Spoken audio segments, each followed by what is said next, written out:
ਸਤਨਾਮ ਵਾਹਿਗੁਰੂ ਸਾਹਿਬ ਜੀ। ਜਪ ਮਨ ਸਤਨਾਮ ਸਦਾ ਸਤਨਾਮ। ਹਲਤ ਪਲਤ ਮੁਖ ਉਜਲ ਹੋਈ ਹੈ। ਨਿਤ ਧਿਆਈਐ ਹਰ ਪੁਰਖ ਨਿਰੰਜਨਾ। ਚਰਨ ਚਲੋ ਮਾਰਗ ਗੋਬਿੰਦ। ਮਿਟਹਿ ਪਾਪ ਜਪੀਐ ਹਰ ਬਿੰਦ। ਕਰ ਹਰ ਕਰਮ ਸ਼ਰਵਨ ਹਰ ਕਥਾ। ਹਰ ਦਰਗਹ ਨਾਨਕ ਉਜਲ ਮਥਾ। ਬੜ ਭਾਗੀ ਤੇ ਜਨ ਜਗ ਮਾਹੀ। ਸਦਾ ਸਦਾ ਹਰਿ ਕੇ ਗੁਣ ਗਾਹੇ।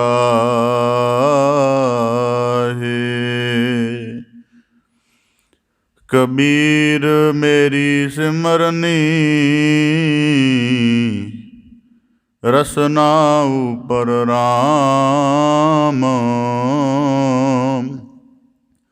ਆਦਿ ਜੁਗਾਦਿ ਸਗਲ ਭਗਤ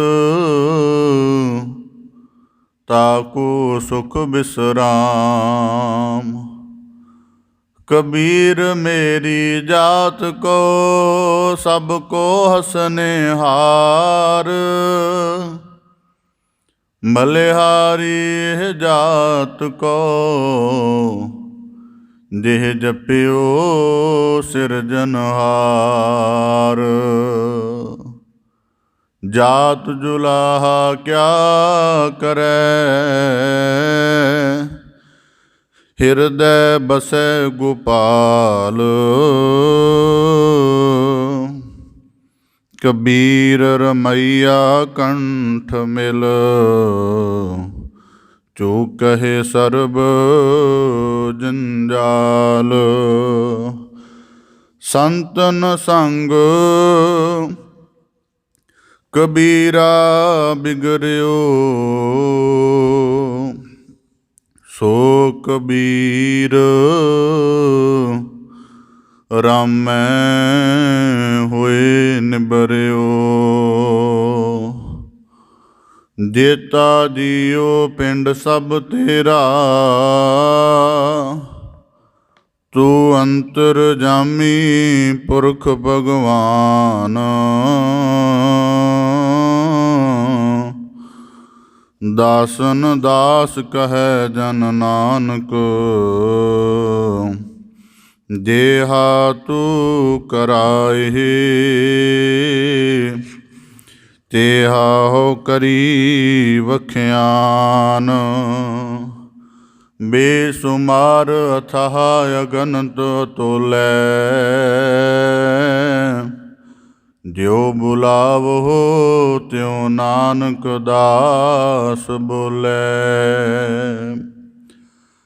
ਸਤਨਾਮ ਵਾਹਿਗੁਰੂ ਸਾਹਿਬ ਜੀ। ਕਬੀਰ ਜੋ ਤੁਹਿ ਸਾਧ ਪਿਰਮ ਕੀ ਪਾਕੇ ਸੇਤੀ ਖੇਲ। ਕਾਚੀ ਸਰਸੋਂ ਪੇਲ ਕੈ ਨਾ ਖਲ ਭਈ ਨਾ ਤੇਲ। ਢੂੰਡਤ ਡੋਲਹਿ ਅੰਧਗਤ ਅਰ ਚੀਨਤ ਨਾਹੀ ਸੰਤ। ਕਹਿ ਨਾਮਾ ਕਿਉ ਪਾਈਐ ਬਿਨ ਭਗਤਹੁ ਭਗਵੰਤ। ਹਰ ਸੋ ਹੀਰਾ ਛਾੜ ਕੇ ਕਰੈ ਆਨ ਕੀ ਆਸ। ਤੇ ਨਰ ਦੋਜਕ ਜਾਹੇਗੇ, ਸਤ ਭਾਖੈ ਰਵਿਦਾਸ। ਕਬੀਰ ਜੋ ਗ੍ਰਹਿ ਕਰਹਿ ਤਾ ਧਰਮ ਕਰ, ਨਾਹੀ ਤਾ ਕਰ ਬੈਰਾਗ।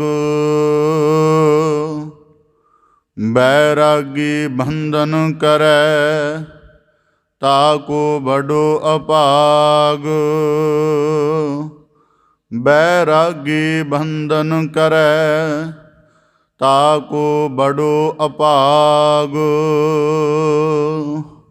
ਵਾਹਿਗੁਰੂ ਜੀ ਕਾ ਖਾਲਸਾ, ਵਾਹਿਗੁਰੂ ਜੀ ਕੀ ਫਤਿਹ। ਧੰਨ ਧੰਨ ਸਤਿਗੁਰੂ ਗੁਰੂ ਗਰੀਬ ਨਿਵਾਜ, ਪਤਿਤ ਪਾਵਨ ਭਗਤ ਵਛਲ, ਕਿਰਪਾ ਨਿਧ ਦਇਆ ਨਿਧ ਕਰੁਣਾ ਨਿਧ ਸਤਿਗੁਰੂ ਸ੍ਰੀ ਗੁਰੂ ਗ੍ਰੰਥ ਸਾਹਿਬ ਜੀ ਦੀਨ ਦਇਆਲ ਪਾਤਸ਼ਾਹ, ਤਿਨਾਂ ਦੀ ਅਪਾਰ ਮਿਹਰਮਤ ਹੈ, ਅਥਾਹ ਬਖਸ਼ਿਸ਼ ਹੈ, ਅਪਾਰ ਤਰਸ ਹੈ ਸਤਿਗੁਰੂ ਸਾਹਿਬ ਜੀ ਦਾ, ਜੋ ਸਾਨੂੰ ਸਭ ਨੂੰ ਆਪਣੀ ਮਿਹਰ ਭਰੀ ਕਰੁਣਾ ਭਰੀ ਨਦਰ ਕਰਕੇ ਸਤਿਗੁਰੂ ਸਾਹਿਬ ਜੀ ਨੇ ਆਪਣੀ ਪਾਵਨ ਪਵਿੱਤਰ ਮੁਬਾਰਕ ਚਰਨ ਸ਼ਰਨ ਮੁਕੱਦਸ ਹਜ਼ੂਰੀ ਦੇ ਅੰਤਰਗਤ ਸਤਸੰਗਤ ਰੂਪ ਵਿੱਚ ਜੁੜਨ ਦਾ, ਸਤਸੰਗਤ ਰੂਪ ਟਕਸਾਲ ਦੁਆਰਾ ਸ਼ਬਦ ਦੇ ਅਭਿਆਸ ਨਾਲ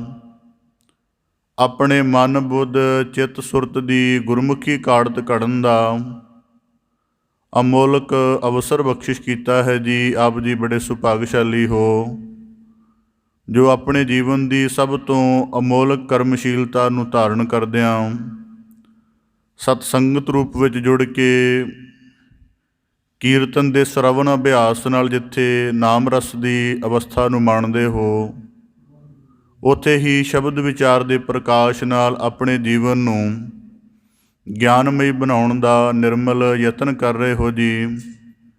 ਸਤਿਗੁਰੂ ਕੀ ਅਪਾਰ ਕਿਰਪਾ ਸਦਕਾ ਭਗਤ ਸਿਰਮੌਰ ਭਗਤ ਕਬੀਰ ਸਾਹਿਬ ਜੀ ਤਿਨਾਂ ਦੇ ਪਾਵਨ ਸਲੋਕਾਂ ਦੀ ਲੜੀਵਾਰ ਵਿਚਾਰ ਆਪ ਜੀ ਸ਼ਰਵਣ ਕਰ ਰਹੇ ਹੋ। ਪਾਵਨ ਬਾਣੀ ਦੀ ਲੜੀਵਾਰ ਵਿਚਾਰ ਦੇ ਨਾਲ ਜੁੜਨ ਦਾ ਯਤਨ ਕਰੀਏ ਜੀ। ਵਿਚਾਰ ਪ੍ਰਾਰੰਭ ਕਰਨ ਤੋਂ ਪਹਿਲਾਂ ਬੜੇ ਅਦਬ ਸਹਿਤ ਉਚਾਰਨ ਕਰੋ ਜੀ। ਸਤਿਨਾਮ ਸ੍ਰੀ ਵਾਹਿਗੁਰੂ ਸਾਹਿਬ ਜੀ। ਕਬੀਰ ਜੋ ਤੋਹਿ ਸਾਧ ਪਿਰਮ ਕੀ, ਪਾਕੇ ਸੇਤੀ ਖੇਲ। ਭਗਤ ਸਿਰਮੌਰ ਭਗਤ ਕਬੀਰ ਸਾਹਿਬ ਜੀ ਬਖਸ਼ਿਸ਼ ਕਰਦੇ ਹਨ ਇਸ ਤੋਂ ਪਹਿਲੇ ਸਲੋਕਾਂ ਦੇ ਅੰਤਰਗਤ ਕਿ ਜੀਵਨ ਦੇ ਵਿੱਚ ਅਗਰ ਪ੍ਰੇਮ ਮਾਰਗ 'ਤੇ ਚੱਲਣ ਦੀ ਚਾਹਤ ਹੈ ਪ੍ਰਭੂ ਦੇ, ਤਾਂ ਸਭ ਤੋਂ ਪਹਿਲਾਂ ਆਪਣੇ ਅਹੰਕਾਰ ਦਾ ਜਿਤਨਾ ਪਸਾਰ ਹੈ ਜੀਵਨ ਦੇ ਵਿੱਚ, ਕਿਉਂਕਿ ਪ੍ਰੇਮ ਦੇ ਵਿੱਚ ਜੀਵ ਦੀ ਟੋਟਲ ਹਸਤੀ ਮਨਫੀ ਹੋ ਜਾਂਦੀ ਹੈ। ਉਹਦੀ ਆਪਣੀ ਸਮਰੱਥਾ, ਆਪਣਾ ਤਾਣ, ਆਪਣੀ ਕੋਈ ਖੂਬੀ ਉਹ ਕੁਝ ਨਹੀਂ ਰਹਿ ਜਾਂਦੀ। ਉਹ ਜਿਸ ਅਕਾਲ ਪੁਰਖ ਪ੍ਰਭੂ ਦੇ ਮਾਰਗ 'ਤੇ ਪ੍ਰੇਮ ਕਰਕੇ ਚੱਲ ਰਿਹਾ ਹੁੰਦਾ ਹੈ, ਉਹਦੇ ਪ੍ਰੇਮ ਦੇ ਮਾਰਗ 'ਤੇ ਪ੍ਰਵਾਨ ਚੜ੍ਹਨ ਦੇ ਲਈ ਉਹਨੂੰ ਸਭ ਕੁਝ ਕੁਰਬਾਨ ਕਰਨਾ ਪੈਂਦਾ। ਤਾਂ ਭਗਤ ਕਬੀਰ ਸਾਹਿਬ ਜੀ ਨੇ ਬਖਸ਼ਿਸ਼ ਕੀਤੀ ਸੀ, ਖੇਲਤ ਖੇਲਤ ਹਾਲ ਕਰ। ਭਾਵ ਕਿ ਪ੍ਰਭੂ ਮਾਰਗ 'ਤੇ ਚੱਲਦਿਆਂ ਜਦੋਂ ਪ੍ਰੀਤ ਮਾਰਗ ਨੂੰ ਧਾਰਨ ਕਰ ਰਿਹਾ ਹੈ, ਉਦੋਂ ਦੁਨਿਆਵੀ ਕਿਸਮ ਦੇ ਕਿਹੜੀਆਂ ਤਨਜਾਂ ਹੁੰਦੀਆਂ ਨੇ ਇਸ ਗੱਲ ਦੀ ਚਿੰਤਾ ਨਾ ਕਰੋ। ਪ੍ਰਭੂ ਮਾਰਗ 'ਤੇ ਚੱਲਦਿਆਂ ਕਿੰਨੇ ਸੰਕਟ, ਕਿੰਨੇ ਵਿਘਨ ਰਸਤੇ ਵਿੱਚ ਆ ਜਾਂਦੇ ਨੇ, ਇਸ ਗੱਲ ਤੋਂ ਘਬਰਾ ਨਾ। ਪ੍ਰਭੂ ਦੇ ਪ੍ਰੀਤ ਮਾਰਗ ਨੂੰ ਧਾਰਨ ਕੀਤਿਆਂ ਦੁਨੀਆ ਦਾ ਕਿੰਨਾ ਕੁੜਿਆਵੀ ਪੱਖ ਛੱਡਣਾ ਪੈਂਦਾ ਹੈ, ਇਸ ਗੱਲ ਤੋਂ ਵੀ ਆਪਣੇ ਚਿੱਤ ਨੂੰ ਨਾ ਡੁਲਾ ਕੇ ਸਦੀਵੀ ਪ੍ਰਭੂ ਪ੍ਰੇਮ ਨੂੰ ਹਿਰਦੇ ਅੰਦਰ ਪਾਲਦੇ ਹੋਏ, ਉਹਦਾ ਦੀਰਘ ਅਭਿਆਸ ਕਰਦੇ ਹੋਏ ਚੱਲਦੇ ਰਹਿਣਾ ਚਾਹੀਦਾ ਹੈ। ਇਸੇ ਪ੍ਰਕਾਰ ਬਖਸ਼ਿਸ਼ ਕਰਦੇ ਹਨ, ਕਬੀਰ ਜੋ ਤੋਹਿ ਸਾਧ ਪਿਰਮ ਕੀ, ਪਾਕੇ ਸੇਤੀ ਖੇਲ।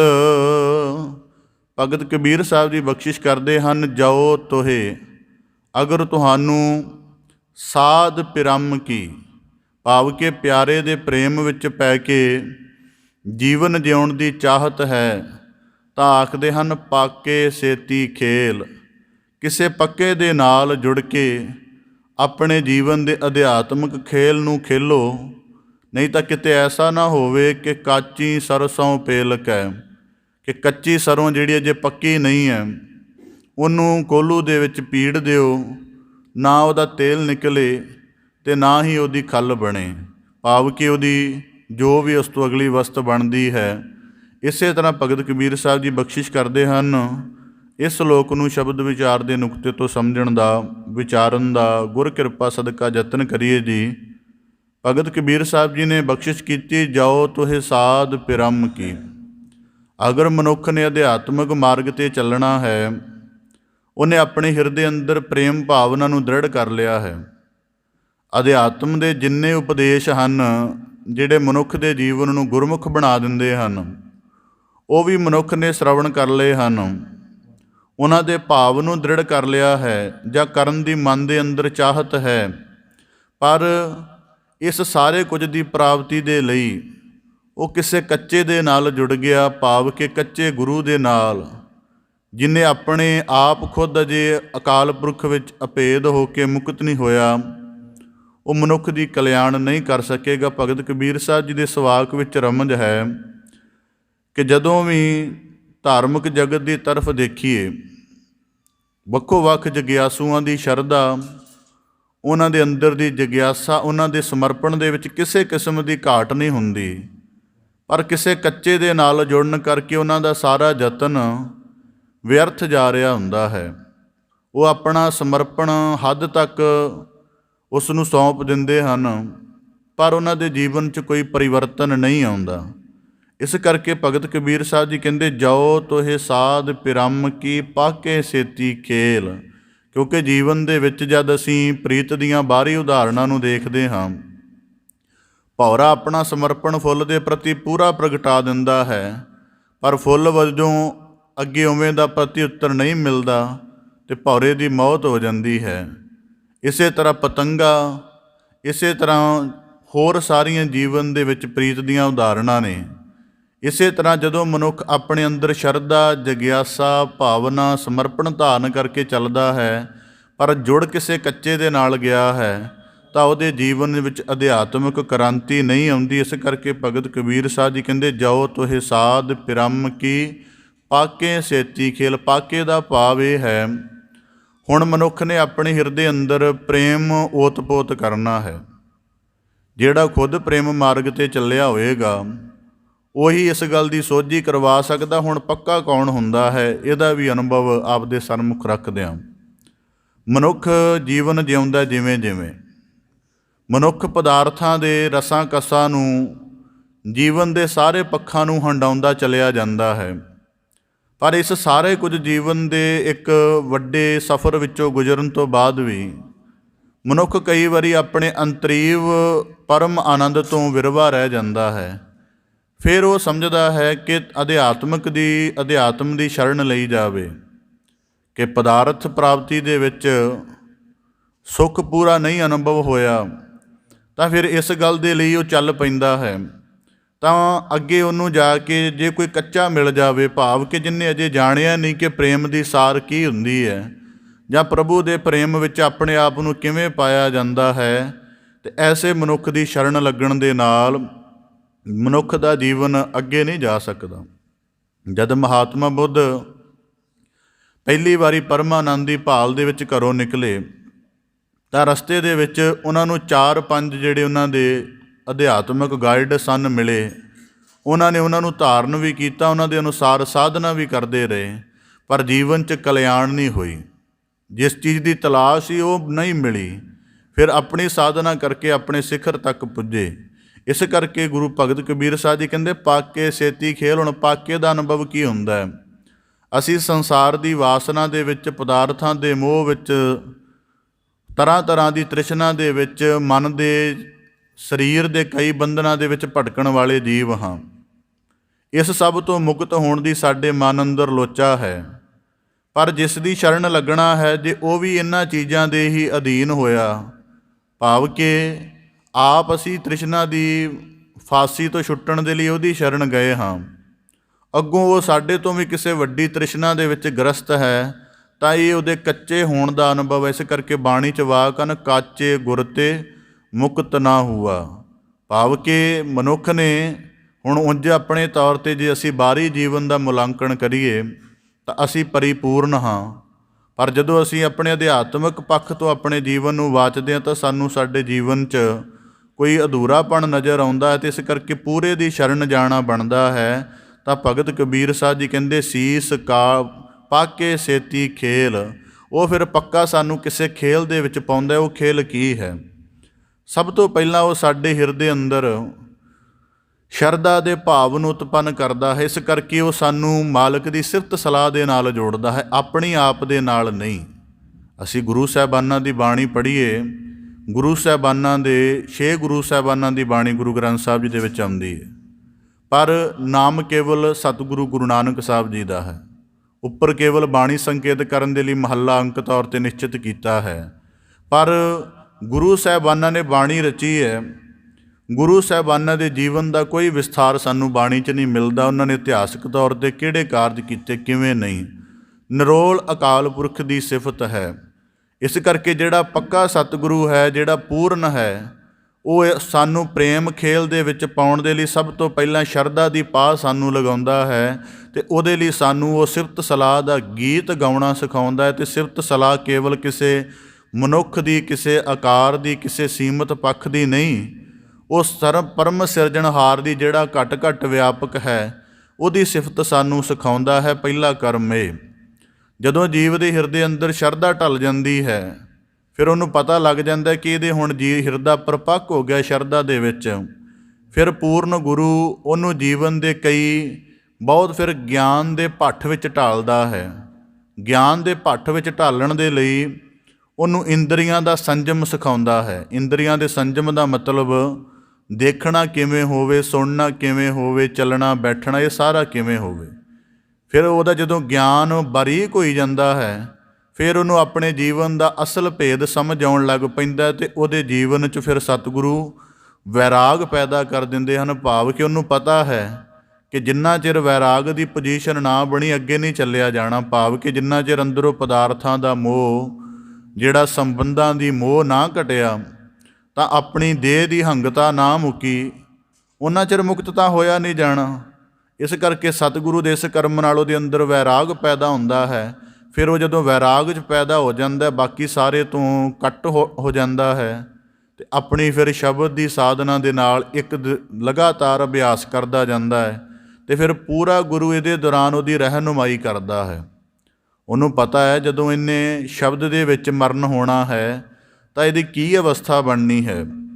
ਫਿਰ ਸਤਿਗੁਰੂ ਦੀ ਕਿਰਪਾ ਨਾਲ ਉਹਦੀ ਉਹ ਅਵਸਥਾ ਪਾਰ ਹੁੰਦੀ ਹੈ, ਅਤੇ ਉਹ ਜਿਉਂਦੇ ਜੀ ਜੀਵਨ ਮੁਕਤ ਦਾ ਅਨੁਭਵ ਕਰ ਲੈਂਦਾ। ਜੀਵਨ ਮੁਕਤ ਦੇ ਅਨੁਭਵ ਦਾ ਮਤਲਬ ਉਹਨੂੰ ਇੰਝ ਲੱਗਣ ਲੱਗ ਪੈਂਦਾ ਕਿ ਦੇਹ ਮੇਰਾ ਜੀਵਨ ਨਹੀਂ, ਪ੍ਰਾਣ ਵੀ ਮੇਰੇ ਜੀਵਨ ਨਹੀਂ, ਪਦਾਰਥ ਵੀ ਮੇਰਾ ਜੀਵਨ ਨਹੀਂ, ਮੇਰਾ ਜੀਵਨ ਕੇਵਲ ਮੇਰਾ ਆਤਮ ਸਰੂਪ ਹੈ, ਜਿਹੜਾ ਪ੍ਰਭੂ ਦੀ ਅੰਸ਼ ਹੈ। ਇਸ ਤਰ੍ਹਾਂ ਦਾ ਜਦੋਂ ਪੂਰਾ ਸਤਿਗੁਰੂ ਅਨੁਭਵ ਕਰਾ ਦਿੰਦਾ ਹੈ, ਫਿਰ ਮਨੁੱਖ ਪੱਕੇ ਦੀ ਗਿਣਤੀ ਦੇ ਵਿੱਚ ਆਉਂਦਾ ਹੈ। ਇਸ ਕਰਕੇ ਭਗਤ ਕਬੀਰ ਸਾਹਿਬ ਜੀ ਕਹਿੰਦੇ ਪਾਕੇ ਸੇਤੀ ਖੇਲ।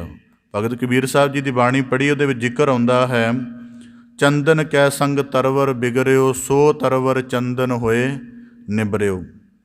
ਕਿ ਕੋਈ ਰੁੱਖ ਚੰਦਨ ਦੇ ਨੇੜੇ ਲੱਗ ਪਏ ਨਾ, ਤਾਂ ਉਹ ਜਿਹੜਾ ਹੈ ਚੰਦਨ ਉਹਨੂੰ ਖੁਸ਼ਬੂਦਾਰ ਆਪਣੇ ਵਰਗਾ ਕਰ ਲੈਂਦਾ ਹੈ। ਇਸੇ ਤਰ੍ਹਾਂ ਤਾਂਬਾ ਅਗਰ ਪਾਰਸ ਦੇ ਨਾਲ ਸੋਹ ਜਾਏ ਤਾਂ ਉਹ ਸੋਨੇ ਵਰਗਾ ਹੋ ਜਾਂਦਾ ਹੈ।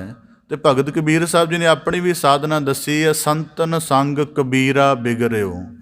ਭਾਵ ਕਿ ਭਗਤ ਰਾਮਾਨੰਦ ਜੀ ਦੀ ਸ਼ਰਨ ਪ੍ਰਾਪਤ ਹੋਈ, ਅਧਿਆਤਮਿਕ ਤੌਰ 'ਤੇ ਉਪਦੇਸ਼ ਮਿਲ ਗਿਆ, ਉਹਦੀ ਕਮਾਈ ਦੇ ਨਾਲ ਰਾਮ ਦਾ ਹੀ ਰੂਪ ਭਗਤ ਕਬੀਰ ਸਾਹਿਬ ਜੀ ਹੋ ਗਏ। ਇਸ ਕਰਕੇ ਕਿਉਂ ਪਾਕੇ ਸੇਤੀ ਖੇਲ। ਇਸ ਕਰਕੇ ਭਗਤ ਕਬੀਰ ਸਾਹਿਬ ਜੀ ਆਖਦੇ ਹਨ ਪਾਕੇ, ਕਿਉਂਕਿ ਕੱਚਿਆਂ ਦੀ ਬੜੀ ਭਰਮਾਰ ਹੈ। ਆਪ ਵਾਸਨਾ ਤੋਂ, ਤ੍ਰਿਸ਼ਨਾ ਤੋਂ, ਜਗਤ ਦੇ ਸਗਲ ਬੰਧਨਾਂ ਤੋਂ ਮੁਕਤ ਨਹੀਂ ਹੋਏ, ਦੂਜੇ ਨੂੰ ਮੁਕਤ ਕਾਰਨ ਹਿਤ ਉਪਦੇਸ਼ ਦੇਣ ਲੱਗ ਪਏ ਹਨ। ਔਰ ਭਰਮਾਉਣ, ਕੱਚੇ ਦਾ ਸਭ ਤੋਂ ਵੱਡੀ ਗੱਲ ਹੈ ਕਿ ਉਹ ਮਨੁੱਖ ਨੂੰ ਭਰਮਾਉਣ ਵੱਲ ਜ਼ਿਆਦਾ ਧਿਆਨ ਦੇਗਾ।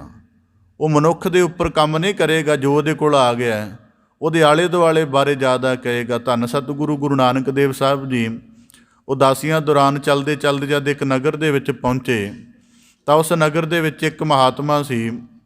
ਉਹ ਰੋਜ਼ਾਨਾ ਸਾਰੀ ਲੋਕਾਈ ਨੂੰ ਕਿਹਾ ਕਰੇ ਗ੍ਰਸਤੀਆਂ ਦਾ ਜੀਵਨ ਭ੍ਰਸ਼ਟ ਹੈ, ਗ੍ਰਸਤੀ ਕਿਸੇ ਕੰਮ ਦੇ ਨਹੀਂ, ਇਹ ਬੰਧਨਾਂ ਵਿੱਚ ਹੀ ਮਰ ਜਾਣਗੇ। ਤਾਂ ਗੁਰੂ ਨਾਨਕ ਸਾਹਿਬ ਜੀ ਉਹਦੇ ਪਾਸ ਗਏ।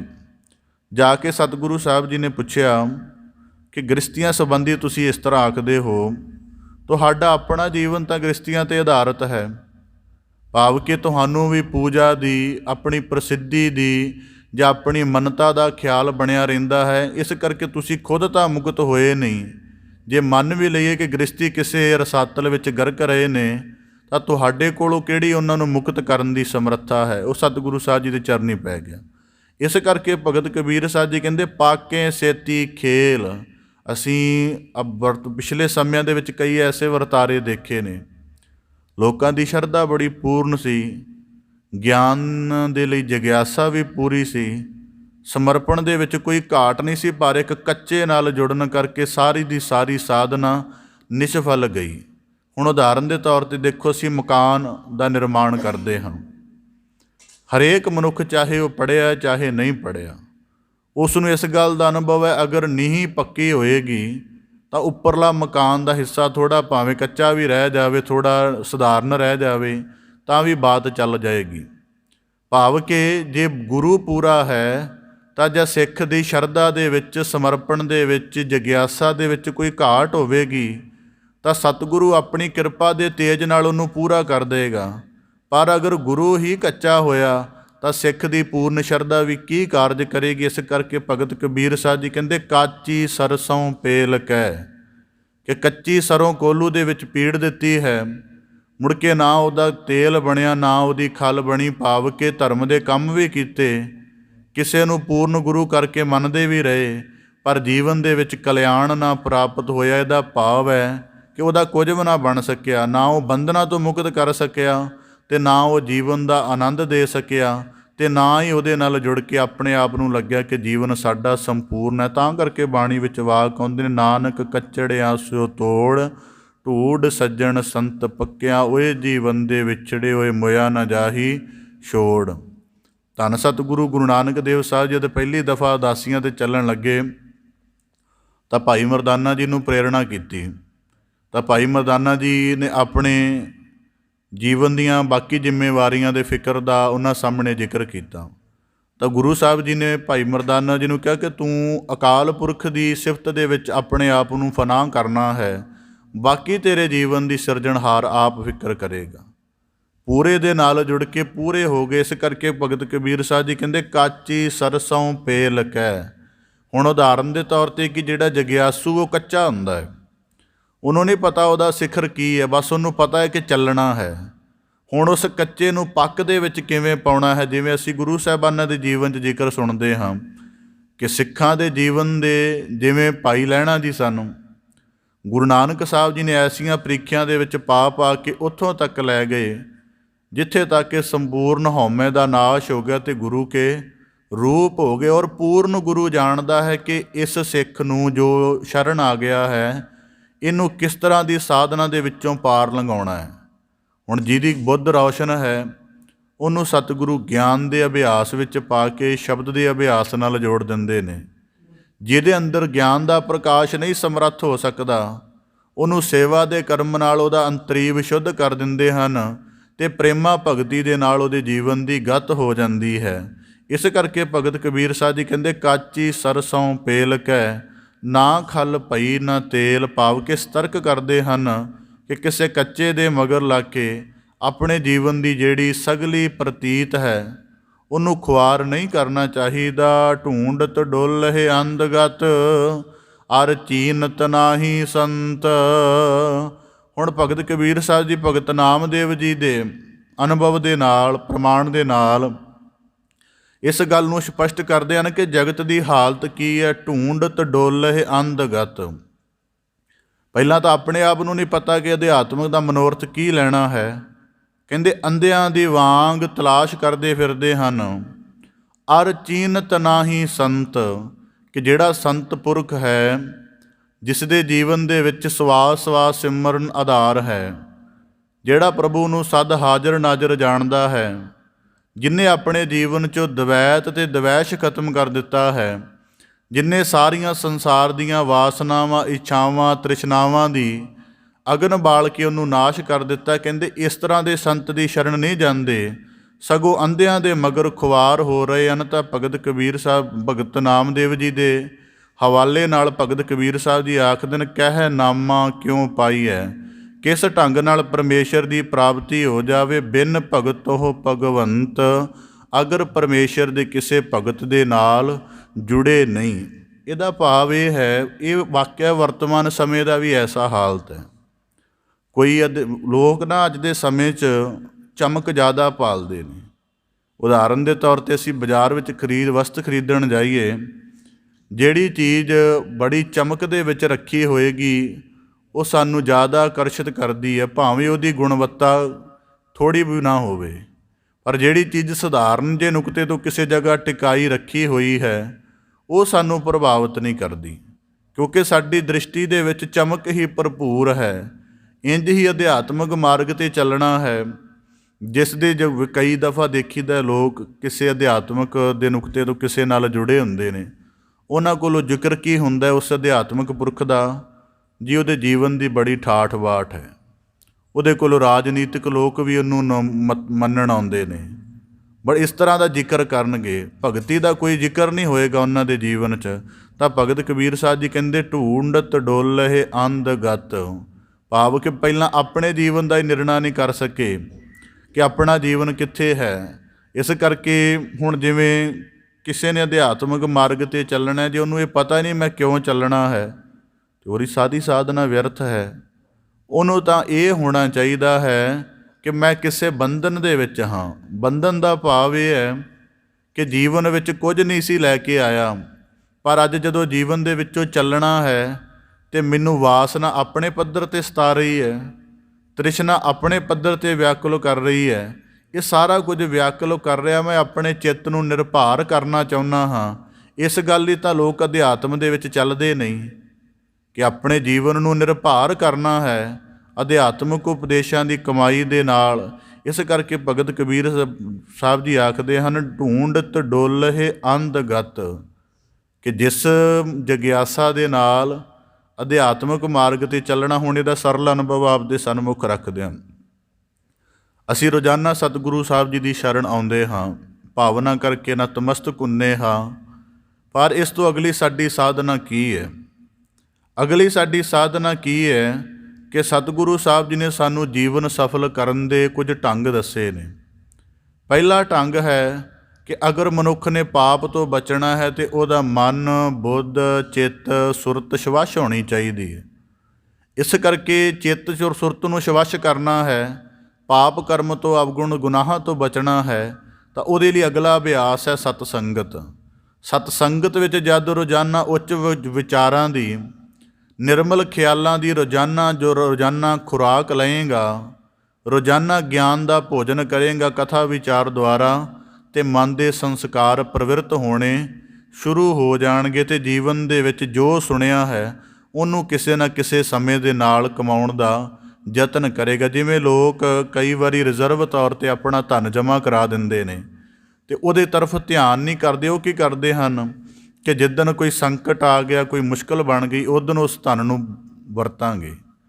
ਇੰਝ ਹੀ ਰੋਜ਼ਾਨਾ ਜਿਹੜਾ ਸਤ ਸੰਗਤ ਵਿੱਚ ਗਿਆਨ ਦੀ ਵਿਚਾਰ ਦਾ ਅਭਿਆਸ ਕਰਦਾ, ਭਾਵੇਂ ਉਹਨੂੰ ਉਹ ਸਾਰੀ ਗੱਲ ਭੁੱਲ ਜਾਵੇ, ਉਸ ਗੱਲ ਦਾ ਅੱਛਾ ਉਹਨੂੰ ਜਰਾ ਵੀ ਨਾ ਯਾਦ ਰਵੇ, ਪਰ ਉਸ ਗੱਲ ਦੌਰਾਨ ਜਿਹੜਾ ਉਹਨੇ ਇਕਾਗਰ ਹੋ ਕੇ ਸੁਣਿਆ ਹੈ, ਉਹ ਬਣੀ ਹੋਈ ਮਨ ਦੀ ਨਿਰਮਲਤਾ ਉਹਦੇ ਜੀਵਨ ਦੇ ਕਿਸੇ ਹਿੱਸੇ ਵਿੱਚ ਆਪਣੀ ਥਾਂ ਬਣਾ ਲਏਗੀ। ਅਤੇ ਉਹੀ ਸਤਿਗੁਰੂ ਦੀ ਮਿਹਰ ਦਾ ਅੰਸ਼ ਹੋਏਗਾ ਜਿਹੜਾ ਸਾਡੇ ਜੀਵਨ 'ਚ ਟਿਕ ਜਾਏਗਾ। ਅਤੇ ਜਿੱਦਣ ਸਾਡੇ ਜੀਵਨ 'ਚ ਕੋਈ ਵਿਕਾਰਾਂ ਦੀ, ਕੋਈ ਭਟਕਣ ਦੀ ਵੱਡੀ ਖਾਈ ਬਣਨ ਲੱਗੇਗੀ, ਅਤੇ ਸਾਡੇ ਜੀਵਨ ਦਾ ਉਹ ਜਿਹੜਾ ਹਿੱਸਾ ਹੈ, ਸਾਨੂੰ ਉਸ ਸਮੇਂ ਉਹ ਕਮਾਈ ਵਾਲਾ, ਅਭਿਆਸ ਵਾਲਾ ਹਿੱਸਾ ਸੁਰੱਖਿਅਤ ਕਰ ਲਵੇਗਾ। ਇਸ ਕਰਕੇ ਭਗਤ ਕਬੀਰ ਸਾਹਿਬ ਜੀ ਕਹਿੰਦੇ, ਅਰ ਚੀਨਤ ਨਾਹੀ ਸੰਤ। ਔਰ ਦੂਜੀ ਗੱਲ ਹੈ, ਜੇ ਅਧਿਆਤਮਿਕ ਮਾਰਗ 'ਤੇ ਚੱਲਣਾ ਹੈ ਤਾਂ ਸਾਨੂੰ ਪਹਿਲਾਂ ਉਹਨਾਂ ਵੇਖੋ, ਅੱਜ ਦੇ ਸਮੇਂ 'ਚ ਲੋਕ ਕੁਝ ਧਰਮ ਦੇ ਬਾਰੇ ਨਾ ਸੰਦਿਗਧ ਹੋ ਜਾਂਦੇ ਨੇ। ਉਹ ਕਹਿੰਦੇ ਜੀ ਧਰਮ 'ਚ ਪਖੰਡ ਹੈ, ਭ੍ਰਿਸ਼ਟਾਚਾਰ ਹੈ, ਧਰਮ ਦੇ ਵਿੱਚ ਗਲਤ ਮਲਤ ਬਹੁਤ ਕੁਝ ਹੈ। ਪਰ ਇੱਕ ਗੱਲ ਆਪਦੇ ਸਨਮੁਖ ਰੱਖਦਿਆਂ, ਕਦੀ ਵੀ ਜਿਸ ਧਰਮ ਨੂੰ ਦੇਖਣਾ ਹੈ ਉਹਦੇ ਪੈਰੋਕਾਰਾਂ ਦੇ ਅਭਿਆਸ ਤੋਂ ਨਾ ਦੇਖੋ, ਕਿ ਉਹਦੇ ਪੈਰੋਕਾਰ ਕੀ ਕਰਦੇ ਪਏ ਨੇ। ਉਸ ਧਰਮ ਦੇ ਧਰਮ ਗ੍ਰੰਥ ਨੂੰ ਪੜ੍ਹੋ, ਉਹਨੂੰ ਬੜੀ ਦੀਰਘ ਦ੍ਰਿਸ਼ਟੀ ਦੇ ਨਾਲ, ਵਿਵੇਕ ਬੁੱਧ ਦੇ ਨਾਲ, ਉੱਤਮ ਸੁਰਤ ਦੇ ਨਾਲ ਵਿਚਾਰੋ ਅਤੇ ਫਿਰ ਜਾਣੋ ਕਿ ਉਸ ਧਰਮ ਦਾ ਮੌਲਿਕ ਉਪਦੇਸ਼ ਕੀ ਬਣਦਾ ਹੈ। ਕਿਉਂਕਿ ਜਿੰਨੇ ਵੀ ਅੱਜ ਧਰਮ ਹਨ ਉਹਨਾਂ ਦੇ ਪੈਰੋਕਾਰਾਂ ਦਾ ਜੀਵਨ ਉਹਨਾਂ ਦੇ ਧਰਮ ਗ੍ਰੰਥ ਅਨੁਸਾਰ ਥੋੜ੍ਹਾ ਹੈ। ਉਹ ਤਾਂ ਕੇਵਲ ਆਪਣੇ ਧਰਮ ਗ੍ਰੰਥ ਨੂੰ ਮੱਥਾ ਟੇਕਦੇ ਹਨ, ਉਹਨੂੰ ਪੂਰਨ ਆਪਣੇ ਜੀਵਨ 'ਚ ਧਾਰਨ ਤਾਂ ਕਰਦੇ ਨਹੀਂ। ਇਸੇ ਕਰਕੇ ਭਗਤ ਕਬੀਰ ਸਾਹਿਬ ਜੀ ਆਖਦੇ ਹਨ, ਅਰ ਚੀਨਤ ਨਾਹੀ ਸੰਤ। ਇਸ ਕਰਕੇ ਅਧਿਆਤਮ ਦੀ ਕਮਾਈ ਕਰਕੇ ਜੀਵਨ ਕਿਵੇਂ ਨਿਰਮਲ ਬਣਦਾ ਹੈ। ਅਧਿਆਤਮਿਕ ਸਾਧਨਾ ਵਿੱਚ ਢਲੇ ਹੋਏ ਕਿਸੇ ਜੀਵ ਦੀ, ਕਿਸੇ ਸ਼ਖਸ ਦੀ ਤਲਾਸ਼ ਕਰਨੀ ਚਾਹੀਦੀ ਹੈ ਅਤੇ ਉਹ ਤਲਾਸ਼ ਵੀ ਸਾਡੀ ਸਤ ਸੰਗਤ ਵਿੱਚ ਆ ਕੇ ਪੂਰੀ ਹੁੰਦੀ ਹੈ। ਰੋਜ਼ਾਨਾ ਮਨੁੱਖ ਦੇਖਦਾ ਹੈ ਕਿ ਇਹਦੇ ਜੀਵਨ 'ਚ ਵੱਧ ਰੰਗ ਲੱਗਿਆ ਹੋਇਆ ਹੈ ਗੁਰੂ ਚਰਨਾਂ ਦਾ, ਇਹਦੇ ਜੀਵਨ 'ਚ ਜ਼ਿਆਦਾ ਜਗਿਆਸਾ ਹੈ ਗਿਆਨ ਦੇ ਪੱਖ ਨੂੰ ਸੁਣਨ ਦੀ। ਫਿਰ ਜਾਂ ਇਹਦੇ ਕਥਨੀ ਤੋਂ ਪਤਾ ਲੱਗਦਾ ਕਿ ਇਹਦੇ ਅੰਦਰੋਂ ਦਵੈਤ, ਦਵੈਸ਼ ਜਾਂ ਵਿਕਾਰਾਂ ਦੀ ਸਾਰੀ ਪਾਹ ਮਰ ਚੁੱਕੀ ਹੈ। ਫਿਰ ਉਹਦੇ ਨਾਲ ਜੀਵ ਆਪਣੇ ਸੰਬੰਧ ਜੋੜਦਾ ਹੈ, ਉਹਦੇ ਨਾਲ ਆਪਣੀ ਜਗਿਆਸਾ ਸਾਂਝੀ ਕਰਦਾ ਹੈ ਅਤੇ ਫਿਰ ਉਹੀ ਸ਼ਖਸ ਉਹਦੇ ਲਈ ਸੰਤ ਦਾ ਕੰਮ ਕਰਦਾ ਹੈ। ਮਹਾਤਮਾ ਬੁੱਧ ਦੇ ਜੀਵਨ 'ਚ ਇੱਕ ਬੜੀ ਕਮਾਲ ਦੀ ਗੱਲ ਹੁੰਦੀ ਹੈ। ਮਹਾਤਮਾ ਬੁੱਧ ਕਿਸੇ ਨਗਰ ਠਹਿਰੇ ਹੋਏ ਸਨ, ਕਈ ਦਿਨ ਉਪਦੇਸ਼ ਕਰਦੇ ਰਹੇ। ਜਦੋਂ ਅੱਗੇ ਚੱਲਣ ਲੱਗੇ ਤਾਂ ਇੱਕ ਮਨੁੱਖ ਉਹਨਾਂ ਦੀ ਸ਼ਰਨ ਆਇਆ, ਆ ਕੇ ਉਹਨਾਂ ਨੂੰ ਕਹਿਣ ਲੱਗਾ ਕਿ ਮੈਂ ਤੁਹਾਡੇ ਕੋਲੋਂ ਜੀਵਨ ਦੇ ਨਿਰਮਲ ਹੋਣ ਦਾ ਉਪਦੇਸ਼ ਲੈਣਾ ਚਾਹੁੰਦਾ। ਮਹਾਤਮਾ ਬੁੱਧ ਬੜੀ ਕਾਹਲੀ ਦੇ ਵਿੱਚ ਸਨ, ਮਤਲਬ ਕਿ ਬਿਲਕੁਲ ਚੱਲ ਹੀ ਪਏ ਸਨ। ਉੱਧਰੋਂ ਆ ਗਿਆ, ਕਹਿਣ ਲੱਗਾ ਮੈਂ ਤੁਹਾਡੇ ਕੋਲੋਂ ਨਿਰਮਲ ਉਪਦੇਸ਼ ਲੈਣਾ ਚਾਹੁੰਦਾ ਅਤੇ ਮੇਰੇ ਕੋਲ ਸਮਾਂ ਵੀ ਥੋੜ੍ਹਾ, ਮੈਂ ਵੀ ਕਿਤੇ ਅੱਗੇ ਜਾਣਾ, ਮੈਨੂੰ ਜਲਦੀ ਅਧਿਆਤਮਿਕ ਜੀਵਨ ਦਾ ਸਾਰ ਦੱਸ ਦਿਓ। ਉਹ ਕਹਿਣ ਲੱਗੇ ਕਿ ਉਹਨਾਂ ਨੇ ਇੱਕ ਦੋ ਵਾਕ ਕਹੇ, ਕਹਿਣ ਲੱਗੇ ਮੈਨੂੰ ਲੋਕ ਕਾਹਦੇ ਕਰਕੇ ਬੁੱਧ ਆਖਦੇ ਹਨ। ਉਹ ਕਹਿਣ ਲੱਗਾ ਕਿ ਤੁਸੀਂ ਜਾਗੇ ਹੋਏ ਹੋ, ਤੁਹਾਡੇ ਕੋਲੋਂ ਗਿਆਨ ਹੈ, ਤੁਹਾਡਾ ਕਰਮ ਸਾਰਾ ਗਿਆਨ ਨਾਲ ਭਰਿਆ ਹੋਇਆ ਹੈ, ਤੁਸੀਂ ਜਗਤ ਦੇ ਸਾਰੇ ਬੰਧਨਾਂ ਤੋਂ ਖਲਾਸੀ ਪਾ ਲਈ ਹੈ। ਕਹਿਣ ਲੱਗੇ ਫਿਰ ਤੇਰੇ ਲਈ ਅਧਿਆਤਮ ਦਾ ਉਪਦੇਸ਼ ਹੈ ਕਿ ਤੂੰ ਮੇਰੇ ਵਾਂਗ ਬੁੱਧ ਹੋ ਜਾ। ਇਹ ਵਾਕ ਕਹਿ ਕੇ ਉਹ ਚੱਲ ਪਏ। ਫਿਰ ਹੁਣ ਉਹਨੂੰ ਬੁੱਧ ਹੋ ਜਾ ਕਹਿ ਗਏ। ਫਿਰ ਉਹ ਸਿਆਣਾ ਸੀ, ਉੱਤਮ ਪੁਰਖ ਸੀ। ਫਿਰ ਉਹ ਜਿਹੜੇ ਨਗਰੋਂ ਮਹਾਤਮਾ ਬੁੱਧ ਗੁਜ਼ਰ ਕੇ ਆਏ ਸਨ, ਉਹਨਾਂ ਨਗਰਾਂ ਦੇ ਵਿੱਚ ਜਾ ਕੇ ਪੁੱਛਣ ਲੱਗ ਪਿਆ ਕਿ ਉਹਨਾਂ ਨੇ ਤੁਹਾਨੂੰ ਕੀ ਉਪਦੇਸ਼ ਦਿੱਤਾ ਜਾਂ ਉਹਨਾਂ ਨੇ ਆਪਣੇ ਜੀਵਨ ਦਾ ਕੀ ਅਨੁਭਵ ਤੁਹਾਡੇ ਸਾਹਮਣੇ ਰੱਖਿਆ। ਨਗਰਾਂ ਤੋਂ ਵੱਖੋ-ਵੱਖ ਨਗਰ ਤੋਂ ਉਹਨਾਂ ਦਾ ਉਪਦੇਸ਼, ਉਹਨਾਂ ਦਾ ਅਨੁਭਵ ਸਾਰਾ ਕੁਝ ਸੁਣਦਾ ਗਿਆ ਅਤੇ ਉਹਨੂੰ ਪੂਰੀ ਤਰ੍ਹਾਂ ਗਿਆਨ ਧਾਰਨ ਕਰ ਲਿਆ। ਫਿਰ ਸਾਰਾ ਗਿਆਨ ਆਪਣੇ ਜੀਵਨ 'ਚ ਧਾਰਨ ਕਰਕੇ ਉਹ ਨਿਰਮਲ ਹੋ ਗਿਆ। ਇਸ ਕਰਕੇ ਭਗਤ ਕਬੀਰ ਸਾਹਿਬ ਜੀ, ਭਗਤ ਨਾਮਦੇਵ ਜੀ ਨੇ ਕਿਹਾ ਕਿ ਸੰਤ ਪੁਰਖ ਦਾ ਮਿਲਣਾ ਜ਼ਰੂਰੀ ਹੈ। ਸੰਤ ਪੁਰਖ ਕੀ ਹੈ? ਉਹ ਸਾਨੂੰ ਦੱਸ ਦਿੰਦਾ ਹੈ ਕਿ ਅਧਿਆਤਮਿਕ ਜੀਵਨ ਕਿੰਨਾ ਉੱਚਾ ਹੁੰਦਾ ਹੈ।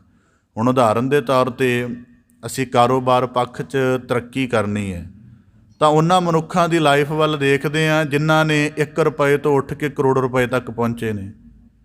ਵਿੱਦਿਆ ਦੇ ਤੌਰ 'ਤੇ ਦੇਖਣਾ ਹੈ ਤਾਂ ਉਹਨਾਂ ਲੋਕਾਂ ਦੀ ਤਰਫ ਦੇਖਦੇ ਹਾਂ ਜਿਨ੍ਹਾਂ ਕੋਲੋਂ ਬੜਾ ਗਿਆਨ ਪ੍ਰਚੰਡ ਹੈ। ਤਾਂ ਇਸੇ ਤਰ੍ਹਾਂ ਭਗਤ ਕਬੀਰ ਸਾਹਿਬ ਜੀ ਕਹਿੰਦੇ ਅਧਿਆਤਮ ਦੇ ਵਿੱਚ ਸਿਖਰ 'ਤੇ ਜਾਣਾ, ਅਤੇ ਭਗਤ ਨਾਮਦੇਵ ਜੀ ਦੇ ਹਵਾਲੇ ਨਾਲ ਆਖਦੇ ਹਨ ਕਿ ਕਿਸੇ ਭਗਤ ਦੇ, ਕਿਸੇ ਸੰਤ ਪੁਰਖ ਦੇ ਜੀਵਨ ਨੂੰ ਦੇਖ ਕੇ ਜੇ ਜੀਵਨ ਪ੍ਰਭਾਵਿਤ ਨਹੀਂ ਹੋਏਗਾ ਜਾਂ ਉਹਦੀ ਨਾਲ ਜੁੜ ਕੇ ਕੋਈ ਅਭਿਆਸ ਨਹੀਂ ਕਰੋਗੇ ਤਾਂ ਫਿਰ ਜੀਵਨ ਦੇ ਵਿੱਚ ਭਗਤ ਦੇ ਮਿਲਾਪ ਤੋਂ ਬਿਨਾਂ ਭਗਵੰਤ ਕਿਵੇਂ ਮਿਲ ਜਾਏਗਾ।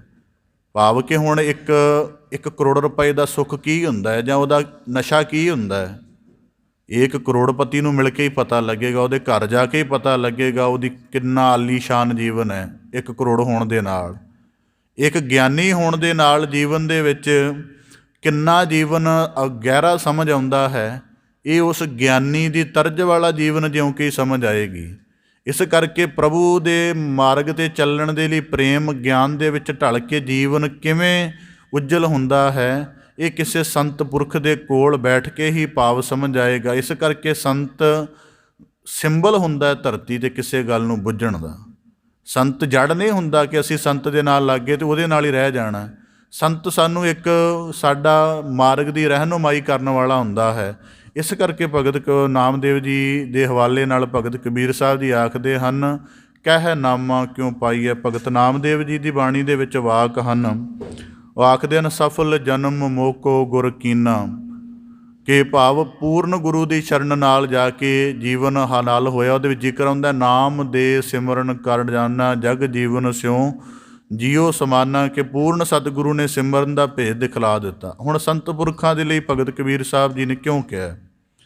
ਭਗਤ ਕਬੀਰ ਸਾਹਿਬ ਜੀ ਦੇ ਸਲੋਕਾਂ 'ਚ ਜ਼ਿਕਰ ਆਉਂਦਾ, ਕਬੀਰ ਸੇਵਾ ਕੋ ਦੋਏ ਭਲੇ ਏਕ ਸੰਤ ਇੱਕ ਰਾਮ। ਉਹਦਾ ਭਾਵ ਇਹ ਹੈ ਕਿ ਉਹਦੇ ਕੋਲੋਂ ਬੜੇ ਭੇਦ ਸਮਾਏ ਹੁੰਦੇ ਹਨ। ਉਹਦੇ ਜੀਵਨ ਨੂੰ ਹੁਣ ਉਦਾਹਰਨ ਦੇ ਤੌਰ 'ਤੇ ਅਸੀਂ ਸੰਤ ਪੁਰਖ ਦੀ ਸ਼ਰਨ ਬਾਰੇ ਭਗਤ ਨਾਮਦੇਵ ਜੀ ਦਾ ਇਸ ਤਰ੍ਹਾਂ ਜ਼ਿਕਰ ਕਿਉਂ ਹੈ? ਸਾਨੂੰ ਜੀਵਨ ਦੇ ਵਿੱਚ ਕੋਈ ਮੰਦਾ ਆਖੇ ਉਹ ਵੀ ਯਾਦ ਰਹਿੰਦਾ, ਕੋਈ ਸਾਨੂੰ ਚੰਗਾ ਆਖੇ, ਸਾਡੀ ਕਿਸੇ ਸਮੇਂ ਸਿਫਤ ਕੀਤੀ ਹੋਵੇ, ਸਾਨੂੰ ਉਹ ਵੀ ਵਾਕ ਯਾਦ ਰਹਿੰਦੇ ਨੇ। ਸਿਫਤ ਸੁਖੀ ਕਰਦੀ ਹੈ ਅਤੇ ਕਿਸੇ ਦਾ ਮੰਦਾ ਬੋਲਣਾ ਸਾਨੂੰ ਦੁਖੀ ਕਰਦਾ। ਅਸੀਂ ਹਰ ਵੇਲੇ ਇਹਨਾਂ ਦੋਵਾਂ ਸਥਿਤੀਆਂ ਵਿੱਚ ਡਗਮਗਾਉਂਦੇ ਰਹਿੰਦੇ ਹਾਂ।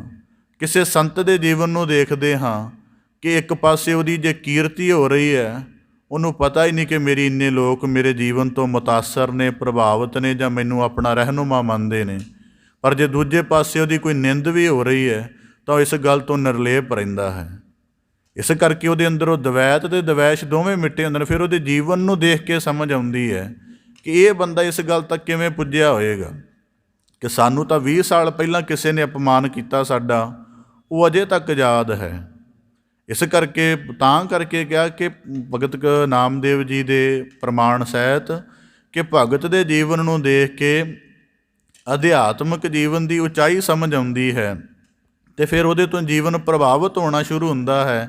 ਫਿਰ ਭਗਤ ਧਰਤੀ 'ਤੇ ਬੈਠਾ ਹੀ ਇਸ ਮਕਸਦ ਲਈ ਹੁੰਦਾ ਹੈ ਕਿ ਜਿਹਦੇ ਅੰਦਰ ਭਗਤੀ ਦੀ ਗਿਆਨ ਦੀ ਜਗਿਆਸਾ ਪੈਦਾ ਹੋ ਗਈ ਹੈ, ਉਹਨੂੰ ਉਹਦੀ ਸੰਪੂਰਨਤਾ ਤੱਕ ਪਹੁੰਚਣ ਦੇ ਲਈ ਮਦਦ ਕਰਨੀ। ਇਸੇ ਪ੍ਰਕਾਰ ਬਖਸ਼ਿਸ਼ ਕਰਦੇ ਹਨ, ਹਰ ਸੋ ਹੀਰਾ ਛਾੜ ਕੇ ਕਰਹਿ ਆਨ ਕੀ ਆਸ। ਹੁਣ ਭਗਤ ਕਬੀਰ ਸਾਹਿਬ ਜੀ ਆਖਦੇ, ਭਗਤ ਰਵਿਦਾਸ ਜੀ ਦੇ ਪ੍ਰਮਾਣ ਨਾਲ ਗੱਲ ਸਮਝਾਉਂਦੇ ਹਨ। ਪਹਿਲਾਂ ਭਗਤ ਨਾਮਦੇਵ ਜੀ ਦੇ ਅਨੁਭਵ ਨਾਲ ਸਮਝਾਈ ਹੈ ਕਿ ਜੀਵਨ ਨਿਰਮਲ ਕਿਵੇਂ ਹੋਣਾ ਹੈ। ਹੁਣ ਆਖਦੇ ਹਨ, ਹਰ ਸੋ ਹੀਰਾ ਛਾੜ ਕੇ, ਭਗਤ ਰਵਿਦਾਸ ਜੀ ਦੇ ਅਨੁਭਵ ਨਾਲ ਕਿ ਭਗਤ ਰਵਿਦਾਸ ਜੀ ਦੇ ਦੁਆਰਾ ਭਗਤ ਕਬੀਰ ਸਾਹਿਬ ਜੀ ਫਰਮਾਉਂਦੇ ਹਨ, ਹਰ ਸੋ ਹੀਰਾ ਛੱਡ ਕੇ, ਜਿਹੜਾ ਘੱਟ ਘੱਟ ਵਿਆਪਕ ਪਰਮੇਸ਼ਰ ਹੈ ਅਤੇ ਉਹਦੀ ਯਾਦ ਸਿਮਰਨ ਦੇ ਨਾਲ ਜਿਹੜਾ ਜੀਵਨ ਉਜਲ ਹੋਣਾ ਹੈ, ਜਾਂ ਹਰੀ ਦੀ ਆਤਮ ਜੋਤ ਕਰਕੇ ਜਿਹੜਾ ਇਹ ਜੀਵਨ ਬਣਿਆ ਹੈ, ਇਹ ਜੀਵਨ ਦਾ ਦੁਰਲੱਭ ਮੌਕਾ ਬਣਿਆ ਹੈ। ਭਗਤ ਰਵਿਦਾਸ ਜੀ ਆਖਦੇ ਨੇ, ਇਸ ਨੂੰ ਛੱਡ ਕੇ ਕਰਹਿ ਆਨ ਕੀ ਆਸ, ਹੋਰਾਂ ਦੇ ਨਾਲ ਜਾ ਕੇ ਜੁੜਦਾ ਹੈ, ਜੀਵਨ ਦੇ ਹੋਰ ਆਨ ਕੰਮ ਕਰਦਾ ਹੈ। ਕਹਿੰਦੇ ਜੇ ਇਸ ਤਰ੍ਹਾਂ ਹੀ ਕਰਦਾ ਰਹੇ ਤੇ ਨਰ ਦੋਜਕ ਜਾਹੇਗੇ, ਇਹ ਲੋਕ ਦੋਜਕ ਭਾਵ ਨਰਕ ਵਿੱਚ ਜਾਣਗੇ। ਸਤ ਭਾਖੈ ਰਵਿਦਾਸ। ਅਤੇ ਭਗਤ ਕਬੀਰ ਸਾਹਿਬ ਜੀ ਆਖਦੇ ਹਨ ਕਿ ਭਗਤ ਰਵਿਦਾਸ ਜੀ ਦਾ ਇਸ ਤਰ੍ਹਾਂ ਆਖਣਾ ਬਿਲਕੁਲ ਸੱਤ ਹੈ, ਬਿਲਕੁਲ ਉੱਚੀ ਗੱਲ ਹੈ ਉਹਨਾਂ ਦੀ ਕਿ ਅਗਰ ਕੋਈ ਇਸ ਤਰ੍ਹਾਂ ਨਹੀਂ ਕਰਦਾ ਤਾਂ ਉਹਦਾ ਜੀਵਨ ਜਿਹੜਾ ਹੈ ਨਿਸ਼ਫਲ ਹੈ। ਇਸ ਕਰਕੇ ਬਾਣੀ ਦੇ ਵਿੱਚ ਨਾ ਭਗਤਾਂ ਦੀ ਆਪਸ ਦੇ ਵਿੱਚ ਸਾਂਝ ਹੈ, ਇਹ ਵੀ ਬਾਣੀ ਦੇ ਵਿੱਚ ਬੜਾ ਕਮਾਲ ਦਾ ਨੁਕਤਾ ਹੈ। ਭਗਤ ਕਬੀਰ ਸਾਹਿਬ ਜੀ ਦੇ ਜਲੋਕਾਂ ਦੇ ਵਿੱਚ ਜ਼ਿਕਰ ਆਇਆ, ਗੱਲ ਭਗਤ ਨਾਮਦੇਵ ਜੀ ਦੀ ਹੈ, ਕਹਿ ਭਗਤ ਕਬੀਰ ਸਾਹਿਬ ਜੀ ਰਹੇ ਹਨ। ਜਿਵੇਂ ਪਿੱਛੇ ਸਲੋਕਾਂ 'ਚ ਜ਼ਿਕਰ ਆਇਆ ਸੀ, ਨਾਮਾ ਮਾਇਆ ਮੋਹਿਆ ਕਹਿ ਤਲੋਚਨ ਮੀਤ, ਕਾਹੇ ਸ਼ੀਪੋ ਸ਼ਾਇਲੈ ਰਾਮ ਨ ਲਾਵੋ ਚੀਤ। ਜਾਂ ਗੁਰੂ ਅਰਜਨ ਦੇਵ ਸਾਹਿਬ ਜੀ ਨੇ ਇੱਕ ਸ਼ਬਦ ਦੇ ਵਿੱਚ ਬੜੇ ਕਮਾਲ ਦੇ ਵਾਕ ਆਖੇ ਹਨ, ਗੋਬਿੰਦ ਗੋਬਿੰਦ ਗੋਬਿੰਦ ਸੰਗ ਨਾਮ ਦਿਓ ਮਨ ਲੀਣਾ, ਆੜ ਦਾਮ ਕੋ ਸ਼ੀਪਰੋ ਹੋਇਓ ਲਾਖੀਣਾ, ਬੁਰਨਾ ਤਰਨਾ ਤਿਆਗ ਕੈ ਪ੍ਰੀਤ ਚਰਨ ਕਬੀਰਾ, ਨੀਚ ਕੁਲਾ ਜੋ ਲਾਹਰਾ ਭਇਓ ਗੁਨੀ ਗੰਭੀਰਾ ਗੁਨੀ ਗਹੀਰਾ। ਕਹਿੰਦੇ ਭਗਤ ਨਾਮਦੇਵ ਜੀ ਦੇ ਜੀਵਨ ਦੀ ਵਡਿਆਈ ਦੇਖ ਕੇ ਭਗਤ ਰਵਿਦਾਸ ਜੀ ਦੇ ਮਨ ਅੰਦਰ ਖਿਆਲ ਉੱਠਿਆ ਕਿ ਜੇ ਇਹ ਵੀ ਨਿਮਨ ਕੁੱਲ ਵਾਲੇ ਇੰਨੀ ਵੱਡੀ ਪਰਮੇਸ਼ਰ ਦੀ ਕਿਰਪਾ ਦੇ ਪਾਤਰ ਬਣ ਸਕਦੇ ਨੇ ਤਾਂ ਮੈਂ ਕਿਉਂ ਨਹੀਂ। ਕਹਿੰਦੇ ਇਸ ਗੱਲ ਨੂੰ ਦੇਖ ਕੇ ਭਗਤ ਨਾਮਦੇਵ ਜੀ ਜਾਗੇ, ਭਗਤ ਨਾਮਦੇਵ ਜੀ ਨੂੰ ਦੇਖ ਕੇ ਅੱਗੇ ਭਗਤ ਤਰਲੋਚਨ ਜੀ ਜਾਗੇ, ਭਗਤ ਤਰਲੋਚਨ ਜੀ ਦਾ ਜੀਵਨ ਦੇਖ ਕੇ ਅੱਗੇ ਹੋਰ ਕਈ ਜਨ ਜਾਗੇ। ਇਸੇ ਤਰ੍ਹਾਂ ਹੀ ਕਹਿੰਦੇ ਇਹ ਬਿਦ ਸੁਣ ਕੇ ਜਾਟਰੋ ਉਠ ਭਗਤੀ ਲਾਗਾ। ਅਤੇ ਇੰਨੇ ਭਗਤਾਂ ਦੇ ਜੀਵਨ ਦੀ ਕਮਾਈ ਨੂੰ ਦੇਖ ਕੇ ਭਗਤ ਧੰਨਾ ਜੀ ਦੇ ਅੰਦਰ ਵੀ ਉਹ ਮਾਹ ਪੈਦਾ ਹੋਇਆ ਕਿ ਮੈਂ ਕਿਉਂ ਨਹੀਂ ਪਰਮੇਸ਼ਰ ਦੀ ਪ੍ਰਾਪਤੀ ਕਰ ਸਕਦਾ। ਇਸ ਕਰਕੇ ਭਗਤ ਰਵਿਦਾਸ ਜੀ ਦਾ ਇਹ ਅਨੁਭਵ ਦੱਸ ਰਹੇ ਹਨ ਕਿ ਅਸੀਂ ਬਾਣੀਕਾਰ ਦੇ ਨੁਕਤੇ ਤੋਂ ਭਾਵੇਂ ਭਿੰਨ ਹਾਂ, ਪਰ ਜਿਹੜੀ ਸਾਡੀ ਅੰਦਰਲੀ ਸੁਰਤ ਹੈ, ਜਿਹੜੀ ਅਕਾਲ ਪੁਰਖ ਦੇ ਵਿੱਚ ਵਿਲੀਨ ਹੈ, ਉਹਦਾ ਅਨੁਭਵ ਇੱਕੋ ਹੀ ਜਿਹਾ ਹੈ। ਇਸ ਕਰਕੇ ਆਖਦੇ ਨੇ ਹਰ ਸੋ ਹੀਰਾ ਛੱਡ ਕੇ। ਹੁਣ ਹਰ ਸੋ ਹੀਰਾ ਛੱਡਣਾ ਕੀ ਹੈ? ਸਾਡੇ ਕੋਲੋਂ ਸਭ ਤੋਂ ਕੀਮਤੀ ਹੈ ਸਾਡਾ ਮਨੁੱਖਾ ਜਨਮ। ਪਸ਼ੂ ਭਾਵੇਂ ਕਿੰਨਾ ਵੀ ਸਿਆਣਾ, ਕਿੰਨੀ ਵੀ ਅਕਲ ਵਾਲਾ ਨਾ ਹੋ ਜਾਵੇ, ਉਹਦੇ ਜੀਵਨ ਦੀ ਕੋਈ ਬਹੁਤੀ ਉੱਤਮਤਾਈ ਨਹੀਂ ਗਿਣੀ ਜਾਂਦੀ। ਹਰ ਸੋ ਹੀਰਾ ਦਾ ਭਾਵ ਪਹਿਲੀ ਗੱਲ ਮਨੁੱਖਾ ਜਨਮ ਦੁਰਲੱਭ ਹੈ। ਉਸ ਤੋਂ ਅੱਗੇ ਇਹਦੇ ਵਿੱਚ ਜੋ ਕੁਝ ਪ੍ਰਾਪਤ ਹੋ ਰਿਹਾ ਉਹ ਵੀ ਬੜਾ ਅਮੋਲਕ ਹੈ। ਜਿਵੇਂ ਦੀ ਕਾਇਆ ਜਨਮ ਵੇਲੇ ਮਿਲ ਜਾਂਦੀ ਹੈ, ਮੈਡੀਕਲ ਟਰੀਟਮੈਂਟ ਲੱਖਾਂ ਰੁਪਏ ਦੇ ਕਰਾਲੇ, ਦੁਬਾਰਾ ਉਸ ਤਰ੍ਹਾਂ ਦੀ ਦੇਹ ਨਹੀਂ ਬਣਦੀ। ਪ੍ਰਾਣਾਂ ਦਾ ਆਧਾਰ ਮੁਫਤ ਮਿਲ ਰਿਹਾ ਹੈ। ਜੀਵਨ ਦੀ ਚੇਤਨਤਾ ਦਾ ਪ੍ਰਕਾਸ਼ ਸਾਨੂੰ ਬਖਸ਼ਿਸ਼ ਵਜੋਂ ਮਿਲਿਆ ਹੋਇਆ ਹੈ। ਜੀਵਨ 'ਚ ਸੰਬੰਧਾਂ ਦੇ ਆਧਾਰ ਮਿਲੇ ਹੋਏ ਹਨ, ਸਾਰੀਆਂ ਸਮਰਥਾਵਾਂ ਮਿਲੀਆਂ ਹੋਈਆਂ ਹਨ, ਤਾਂ ਵੀ ਮਨੁੱਖ ਨੂੰ ਪਛਾਣ ਨਹੀਂ ਆ ਰਹੀ ਕਿ ਮੇਰਾ ਜਨਮ ਹੀਰੇ ਵਾਂਗ ਕਿਵੇਂ ਹੈ। ਕਈ ਵਾਰੀ ਦੇਖੀਦਾ ਸਰੀਰ ਵਿੱਚ ਕੋਈ ਰੋਗ ਗ੍ਰਸਤ ਹੋ ਜਾਏ ਨਾ, ਤਾਂ ਉਹਦੇ ਕੋਲ ਕਿਸੇ ਵੈਦ ਕੋਲੋਂ ਉਹਦਾ ਇਲਾਜ ਲੱਭਣ ਜਾਈਏ, ਤੰਦਰੁਸਤੀ ਲੈਣ ਜਾਈਏ, ਤਾਂ ਦੇਖੀਦਾ ਉਹ ਲੱਖਾਂ ਰੁਪਏ ਤੱਕ ਵੀ ਆਪਣੀ ਫੀਸ ਲੈ ਲੈਂਦਾ, ਤਾਂ ਵੀ ਸਰੀਰ ਦੇ ਵਿੱਚ ਆਰਾਮ, ਤੰਦਰੁਸਤੀ ਪ੍ਰਵੇਸ਼ ਨਹੀਂ ਕਰਦੀ। ਹਰੇਕ ਨੁਕਤੇ ਤੋਂ ਆਪਣੇ ਜੀਵਨ ਨੂੰ ਅਮੋਲਕ ਜਾਣ ਕੇ ਫਿਰ ਅੱਗੇ ਇਹ ਜਾਣੇ ਅਮੋਲਕ ਕਿ ਇਹੀ ਇੱਕ ਵਾਰੀ ਹੈ ਜਿਹਦੇ ਵਿੱਚ ਭਗਤੀ ਦਾ, ਸ਼ੁਭ ਗੁਣਾਂ ਦਾ, ਨਿਰਮਲ ਕਰਨੀ ਦਾ, ਧਨ ਕਮਾ ਕੇ ਮਨੁੱਖ ਅਮੀਰ ਹੋ ਸਕਦਾ, ਅਤੇ ਇਹੀ ਅਮੀਰੀ ਜਮਾਂ ਦੇ ਬੰਧਨ ਨੂੰ ਕੱਟੇਗੀ। ਇਸ ਕਰਕੇ ਹੁਣ ਦੇਖੋ, ਭਗਤ ਰਵਿਦਾਸ ਜੀ, ਭਗਤ ਨਾਮਦੇਵ ਜੀ, ਭਗਤ ਕਬੀਰ ਸਾਹਿਬ ਜੀ ਨਿਮਨ ਕੁਲਾਂ ਦੇ ਵਿੱਚ ਗਿਣੇ ਜਾਂਦੇ ਸਨ। ਲੋਕ ਇਹਨਾਂ ਨੂੰ ਨੇੜੇ ਵੀ ਨਹੀਂ ਸੀ ਲੱਗਣ ਦਿੰਦੇ।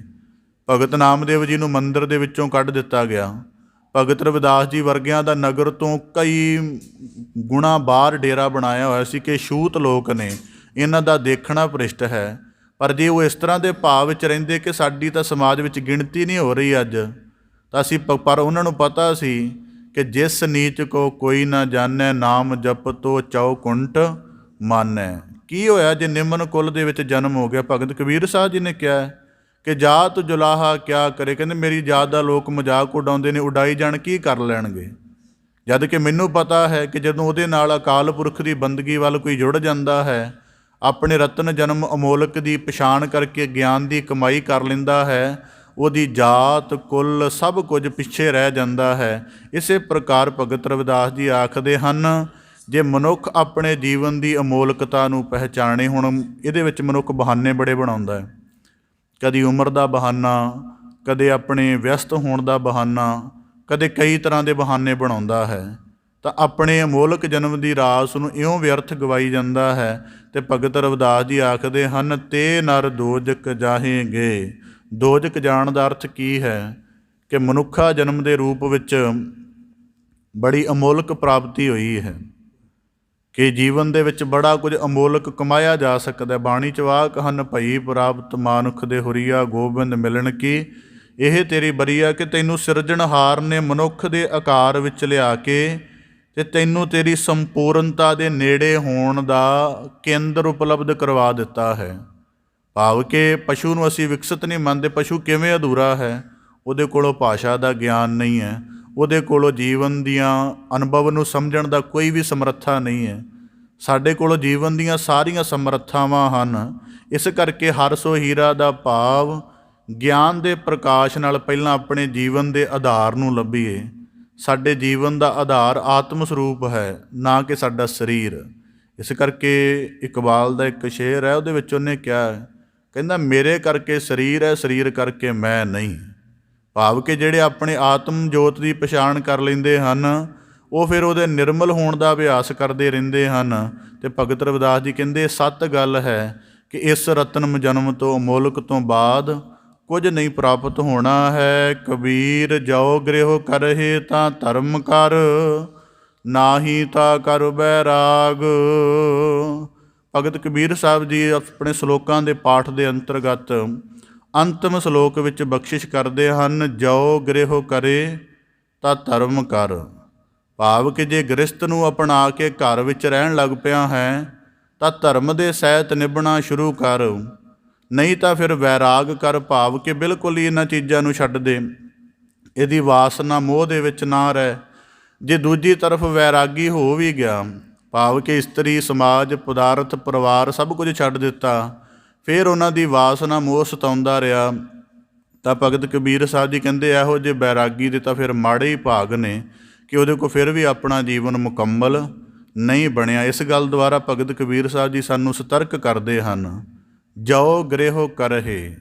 ਭਾਵ ਕਿ ਗ੍ਰਸਤ ਦੇ ਪਵਿੱਤਰ ਨੇਮ ਦੇ ਵਿੱਚ ਪੈ ਕੇ ਜੇ ਜੀਵਨ ਜਿਉਣਾ ਸ਼ੁਰੂ ਕਰ ਦਿੱਤਾ ਹੈ ਤਾਂ ਇਹ ਨਾ ਹੋਵੇ ਕਿ ਆਪਣੀ ਵਾਸਨਾ ਤ੍ਰਿਸ਼ਨਾ ਜਾਂ ਪਰਿਵਾਰ ਦੇ ਆਪ ਹੁਦਰੇਪਣ ਵਾਲੀਆਂ ਜਾਂ ਤ੍ਰਿਸ਼ਨਾ ਵਾਲੀਆਂ ਇੱਛਾਵਾਂ ਕਰਕੇ ਤੇਰੇ ਕੋਲੋਂ ਧਰਮ ਦਾ ਨੇਮ ਹੀ ਵਿਸਰ ਜਾਵੇ। ਮਤਲਬ ਜਿਵੇਂ ਅੱਜ ਸਤ ਸੰਗਤ ਵਿੱਚ ਨਾ ਆਉਣ ਦਾ ਬਹੁਤਾ ਹਵਾਲਾ ਕੀ ਹੈ ਕਿ ਪਰਿਵਾਰਕ ਉਲਝਣਾਂ ਤੋਂ ਥੋੜ੍ਹਾ ਸਮਾਂ ਨਹੀਂ ਮਿਲ ਰਿਹਾ, ਜੰਜਾਲ ਤੋਂ ਸਮਾਂ ਨਹੀਂ ਮਿਲ ਰਿਹਾ। ਤਾਂ ਕਹਿੰਦੇ ਜੇ ਗ੍ਰਸਤ ਵਿੱਚ ਪੈਣਾ ਹੈ ਤਾਂ ਧਰਮ ਕਰ, ਕਿ ਉਹਦੇ ਵਿੱਚ ਰਹਿੰਦਿਆਂ ਵੀ ਤੇਰਾ ਧਰਮ ਦਾ ਨੇਮ ਨਹੀਂ ਭੰਗ ਹੋਣਾ ਚਾਹੀਦਾ।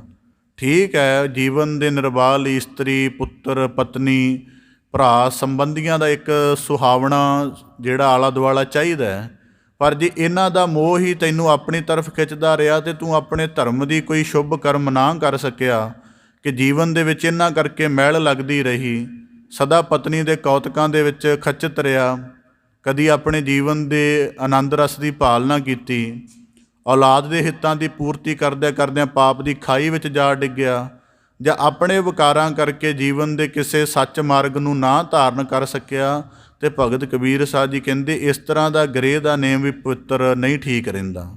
ਪਰ ਜੇ ਇਸ ਸਾਰੇ ਨੂੰ ਛੱਡ ਕੇ ਬੈਰਾਗੀ ਬਣ ਗਿਆ ਕਿ ਨਹੀਂ ਇਹ ਮੁਸ਼ਕਿਲ ਪੈਦਾ ਕਰਦੇ ਸਨ, ਬਿਲਕੁਲ ਹੀ ਛੱਡ ਦਿੱਤੇ, ਅਤੇ ਬੈਰਾਗੀ ਬਣਨ ਤੋਂ ਬਾਅਦ ਘਰ ਪਰਿਵਾਰ ਸਮਾਜ ਛੱਡਣ ਤੋਂ ਬਾਅਦ ਵੀ ਜੇ ਉਹਨਾਂ ਦੀ ਵਾਸਨਾ ਸਤਾ ਰਹੀ ਹੈ ਤਾਂ ਭਗਤ ਕਬੀਰ ਸਾਹਿਬ ਜੀ ਕਹਿੰਦੇ ਤੇਰੇ ਮੰਦੇ ਭਾਗਨ। ਭਾਵ ਕਿ ਉਸ ਸਮੇਂ ਭਗਤ ਕਬੀਰ ਸਾਹਿਬ ਜੀ ਦੇ ਸਮੇਂ ਦੇ ਵਿੱਚ ਬੜੇ ਐਸੇ ਲੋਕ ਸਨ ਜਿਹੜੇ ਅਧਿਆਤਮਿਕ ਮਾਰਗ ਦੀ ਪ੍ਰਾਪਤੀ ਦੇ ਲਈ ਗ੍ਰਹਿ ਦਾ ਤਿਆਗ ਕਰ ਦਿੰਦੇ ਸਨ। ਗ੍ਰਹਿ ਦਾ ਤਿਆਗ ਕਰਨ ਤੋਂ ਬਾਅਦ ਬੜਾ ਚਿਰ ਸਾਧਨਾ ਕਰਦੇ ਸਨ, ਬਸ ਜਿਸ ਵਾਸਨਾ ਦੇ ਕੋਲੋਂ ਭੱਜੇ ਹੁੰਦੇ ਸਨ ਉਸੇ ਵਾਸਨਾ ਦੇ ਵਿੱਚ ਉਹਨਾਂ ਦਾ ਜੀਵਨ ਗਰਕ ਹੋ ਜਾਂਦਾ ਸੀ। ਇਸ ਕਰਕੇ ਭਗਤ ਕਬੀਰ ਸਾਹਿਬ ਜੀ ਆਖਦੇ ਬੈਰਾਗੀ ਬੰਧਨ ਕਰੇ ਤਾ ਕੋ ਬੜੋ ਭਾਗ। ਬਾਣੀ ਦੇ ਵਿੱਚ ਵਾਹ ਗਾਉਂਦੇ ਨੇ, ਨਰਿਪ ਕੰਨਿਆ ਕੈ ਕਾਰਨ ਇੱਕ ਭਇਆ ਭੇਖ ਧਾਰੀ, ਕਾਮਾ ਰਥੀ ਸਵਾਰਥੀ ਵਾਹ ਕੀ ਪੈਜ ਸਵਾਰੀ। ਜਾਂ ਇਸ ਤਰ੍ਹਾਂ ਬਾਣੀ ਦੇ ਵਿੱਚ ਵਾਕ ਆਉਂਦੇ ਹਨ, ਸਤਿਗੁਰੂ ਭਗਤ ਕਬੀਰ ਸਾਹਿਬ ਜੀ ਦੇ ਵਾਕ ਆਉਂਦੇ ਹਨ, ਗ੍ਰਹਿ ਤਜ ਬਨ ਖੰਡ ਜਾਈਐ, ਚੁਨ ਖਾਈਐ ਖੰਦਾ, ਅਜੋ ਨ ਬਕਾਰ ਨ ਛੋਡਈ, ਪਾਪੀ ਮਨ ਮੰਦਾ। ਭਾਵ ਕਿ ਇਸ ਕਰਕੇ ਸਾਨੂੰ ਗੁਰਮਤਿ ਨੇ ਦਮਨ ਦਾ ਨਹੀਂ ਸਹਿਜ ਦਾ ਮਾਰਗ ਸਿਖਾਇਆ ਹੈ। ਹੁਣ ਸਹਿਜ ਕਿਵੇਂ ਬਣਦਾ ਹੈ?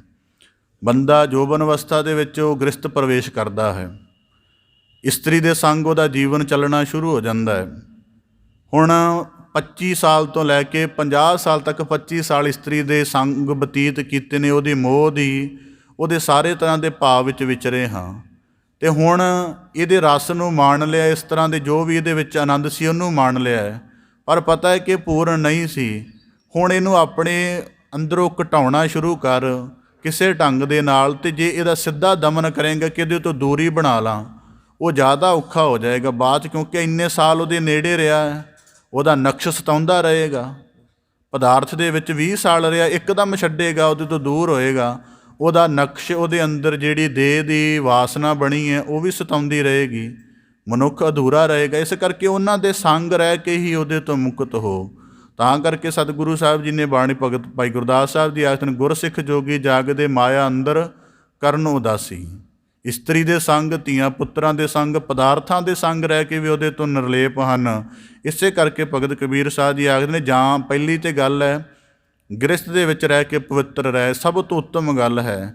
ਜੇ ਤੇਰੇ ਕੋਲ ਇਹ ਨਹੀਂ ਹੋ ਸਕਦੀ ਤਾਂ ਬੈਰਾਗੀ ਬਣ ਜਾ, ਪਰ ਜੇ ਬੈਰਾਗੀ ਬਣ ਕੇ ਵੀ ਬੰਧਨ ਕਰੇ, ਮਤਲਬ ਕਿ ਕਿਆ ਮੈਂ ਸਮਾਜ ਛੱਡ ਦਿੱਤਾ ਅਤੇ ਬਾਅਦ 'ਚ ਫਿਰ ਉਹੀ ਆਪਣੇ ਜੀਵਨ ਦੀ ਮੰਨਤਾ ਦੀ ਜਾਂ ਹੋਰ ਤਰ੍ਹਾਂ ਦੀ ਭਟਕਣ ਦਾ ਕਾਰਨ ਬਣਦਾ ਰਿਹਾ, ਤਾਂ ਭਗਤ ਕਬੀਰ ਸਾਹਿਬ ਜੀ ਕਹਿੰਦੇ ਤੇਰੇ ਮੰਦੇ ਭਾਗ ਹਨ ਕਿ ਜੀਵਨ ਦੀ ਉੱਤਮਤਾ ਨਹੀਂ ਸਮਝ ਆਈ। ਇਸ ਪ੍ਰਕਾਰ ਭਗਤ ਕਬੀਰ ਸਾਹਿਬ ਜੀ ਦੇ ਅੰਤਮ ਸ਼ਲੋਕ ਦੀ ਵਿਆਖਿਆ ਦੇ ਸਹਿਤ ਸ਼ਲੋਕਾਂ ਦੀ ਸੰਪੂਰਨ ਵਿਆਖਿਆ ਸਮਾਪਤ ਹੈ।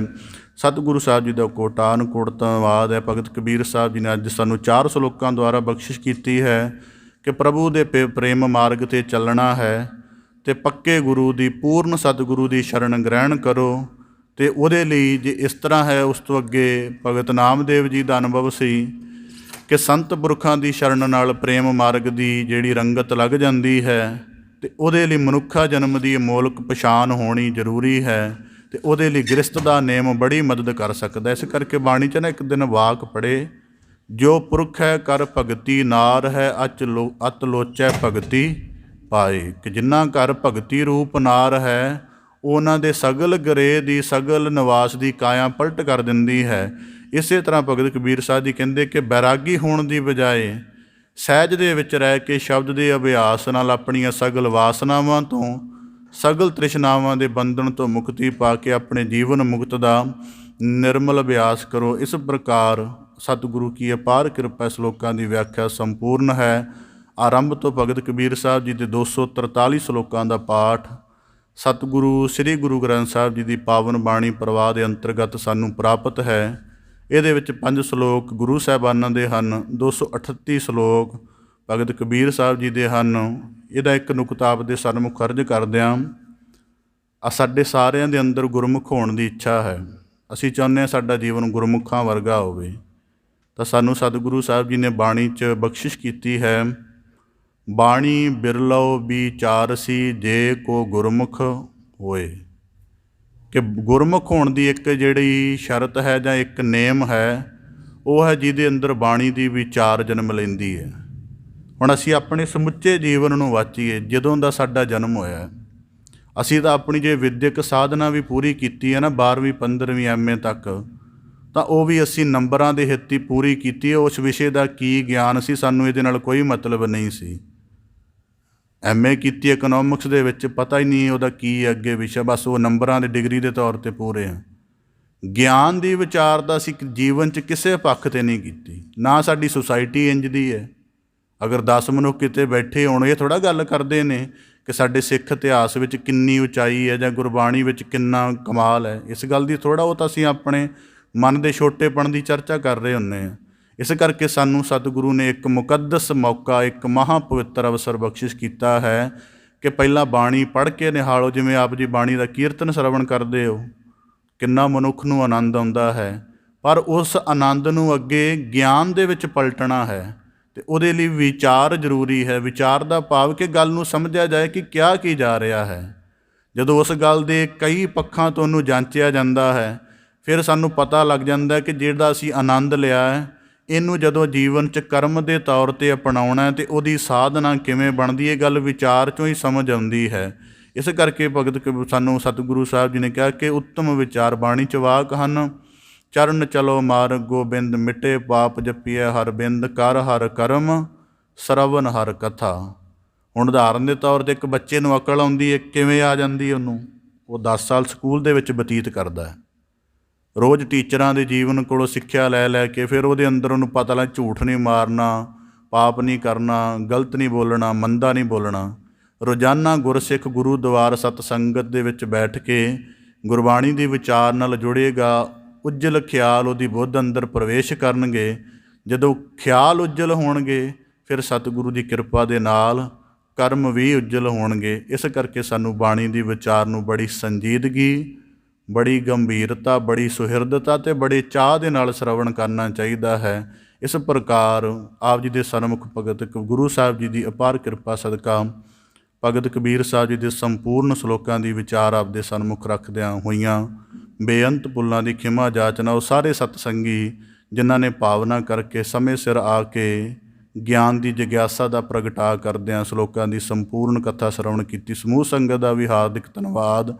ਕਿਰਪਾ ਕਰੀ ਅਰਦਾਸ ਕਰੀ ਗੁਰੂ ਚਰਨਾਂ ਦੇ ਵਿੱਚ ਕਿ ਸਾਨੂੰ ਬਾਣੀ ਵਿਚਾਰ ਦੇ ਨਾਲ ਜੁੜਨ ਦਾ, ਉਹਦੇ ਅਨੁਭਵ ਨੂੰ ਮੰਨਣ ਦੀ ਇੱਕ ਉਤਸ਼ਾਹ, ਇੱਕ ਅਥਾਹ ਪ੍ਰੇਰਨਾ ਪੈਦਾ ਹੋ ਜਾਏ ਅਤੇ ਬਾਣੀ ਦੇ ਉਪਦੇਸ਼ਾਂ ਨੂੰ ਕਮਾ ਕੇ ਅਸੀਂ ਆਪਣਾ ਜੀਵਨ ਨਿਰਮਲ ਕਰ ਸਕੀਏ ਜੀ। ਕੋਟਾਨ ਕੋਟ ਧੰਨਵਾਦ ਸਤਿਗੁਰੂ ਗੁਰੂ ਗ੍ਰੰਥ ਸਾਹਿਬ ਜੀ ਦਾ, ਗੁਰੂ ਕੀ ਸਾਜੀ ਨਵਾਜੀ ਸਮੂਹ ਸਾਧ ਸੰਗਤ ਜੀ ਦਾ। ਆਪ ਜੀ ਦੇ ਸਨਮੁਖ ਸ਼ਲੋਕਾਂ ਦੀ ਸੰਪੂਰਨ ਵਿਚਾਰ ਰੱਖਦਿਆਂ, ਕਥਨੀ ਕਰਦਿਆਂ ਹੋਈਆਂ ਅਪਾਰ ਬੇਅੰਤ ਭੁੱਲਾਂ ਦੀ ਖਿਮਾ ਜਾਚਨਾ ਦੀ।